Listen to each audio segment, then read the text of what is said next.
Hi hello வணக்கம். இன்றைக்கி நம்ம ரிஷப் ஷத் டைரக்ஷனில் யமி கௌதம் பிரதீக் காந்தி நடிப்பில் வெளியான தூம் தாம் இந்த படத்தினோட ஸ்டோரி பற்றி பார்ப்போம். இந்த படத்தோட ஸ்டோரி பார்க்கறதுக்கு முன்னாடி நம்ம சேனலை சப்ஸ்கிரைப் பண்ணி வச்சுக்கோங்க. அப்போ தான் நான் போடுற வீடியோ உங்களுக்கு வந்து கிடைக்கும். தூம் தாம் இந்த படம் வந்து 2025 ரிலீஸ் ஆச்சு. இந்த படத்தினோட கதை என்னென்னு பார்த்தீங்கன்னா, ஒரு காதலர்கள் இல்லை, அவங்க வந்து அரேஞ்ச் மேரேஜ் தான். அவங்க என்ன பண்ணுறாங்கன்னு பார்த்தீங்கன்னா, கல்யாணம் பண்ணிக்கிட்டு ஃபர்ஸ்ட் நைட் ரூமுக்குள்ளே போகிறாங்க. போன உடனே அவங்களுக்கு வந்து அதிர்ச்சியான ஒரு கதவு தட்டல் வருது.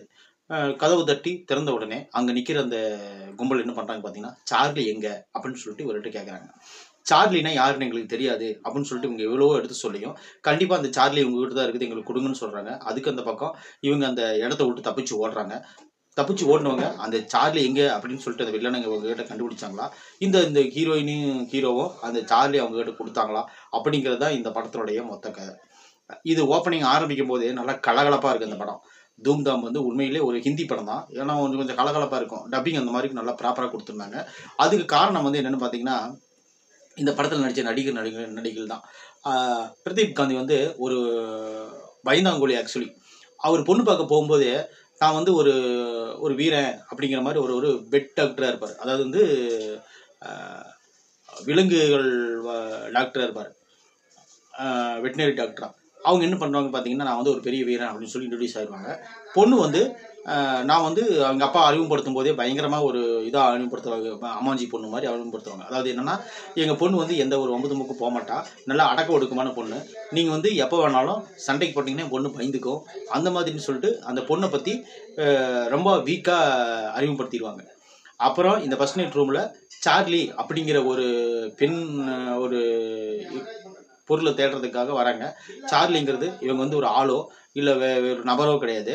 அது வந்து ஒரு பென் டிரைவ்னு சொல்கிறாங்க. அது வந்து நம்மளுக்கு கொஞ்சம் மைனஸாக தெரியுது. அப்புறம் இன்னொன்று விஷயம் என்னன்னு பார்த்தீங்கன்னா, அதை தேடி கண்டுபிடிக்கிறாங்க. ஆனால் ஹீரோவை விட ஹீரோயினி தான் அவங்ககிட்ட நல்லா ஃபைட் பண்ணி அவங்கள காப்பாற்றுறாங்க ஹீரோவை. அந்த ஒவ்வொரு சீனும் நம்ம பார்க்கும்போது, ஏற்கனவே நம்ம ஒரு விஷ்ணு விஷால் படம் வந்துச்சு, அந்த படத்தை பார்த்தனுடைய ஒரு எஃபெக்ட் வந்துச்சு இந்த படத்தை பார்க்கும்போது. அந்த மாதிரி இவர் பயந்தாங்கொழியாக இருப்பார். அந்த பொண்ணு எல்லாத்துலேயும் அடிச்சு நவுத்திட்டு அந்த பொண்ணு வந்து ஹீரோவை காப்பாற்றுறாங்க. நிறையா சீன் வச்சுருப்பார் டைரக்டரு. அதெல்லாம் பார்த்து ரசிக்கும்படியாக இருந்துச்சு. இந்த படத்தில் மைனஸ் அப்படின்னு எடுத்துக்கிட்டிங்கன்னா, இந்த படத்தினுடைய அந்த சார்லி அப்படிங்கிற கேரக்டர் வந்து இவங்க வந்து ஒரு பென் டிரைவர் அப்படின்னு சொல்லும்போது நம்மளுக்கு வந்து ஒரு ஏமாற்றமாக தெரியுது. அதுக்கு அந்த பக்கம் அந்த பொண்ணு வந்து எல்லா இடத்துலையும் இவங்களை காப்பாற்றிட்டு போகும்போது உண்மையிலேயே சூப்பராக இருந்துச்சு. சேசிங்கும் சரி, அந்த ஃபைட்டுங்கும் சரி, எல்லா இடத்துலையும் சரி நல்லா இருந்துச்சு. ஆனால் அது சில சீன்கள் நம்பும்படியே இல்லை. அது வந்து லாஜிக் இந்த படத்தினால நான் பார்க்கக்கூடாது. ஹிந்தி படத்தில், தமிழ் படத்துலேயே இப்போல்லாம் நம்ம பார்க்குறதே இல்லை. நான் ஹிந்தி படத்தில் சுத்தமாகவே பார்க்கக்கூடாது. அந்த மாதிரி இருந்துச்சு. முக்கியமாக இந்த படத்தில் நடித்த எல்லா நடிகர்களும் நல்லாவே தன்னோட அழுத்தமான கதாபாத்திரத்தை கொடுத்துருந்தாங்க. அதுலேயும் சொல்லப்போனால் அந்த காமெடி கேரக்டராக வரக்கூடிய ஆள் ஓரளவுக்கு பரவாயில்ல, நல்லாவே இப்போ சூப்பராக பண்ணியிருந்தார்.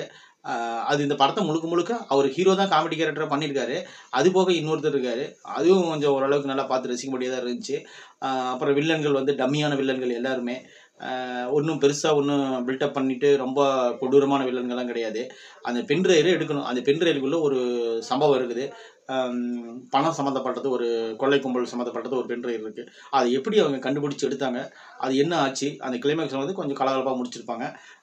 இன்னும் சொல்லப்போனால் கதை ஃபுல்லாகவே சொல்லிடுவோம்னாட்டு இருக்குது. அதனால் இந்த ரிவ்யூ இதோட முடிச்சிக்கலாம். இந்த விமர்சனம் பிடிச்சிருச்சுன்னா கண்டிப்பாக நம்ம சேனல் நீங்கள் சப்ஸ்கிரைப் பண்ணி வச்சுக்கோங்க. அப்போ தான் நான் போடுற வீடியோ உங்களுக்கு வந்து கிடைக்கும். தேங்க்யூ.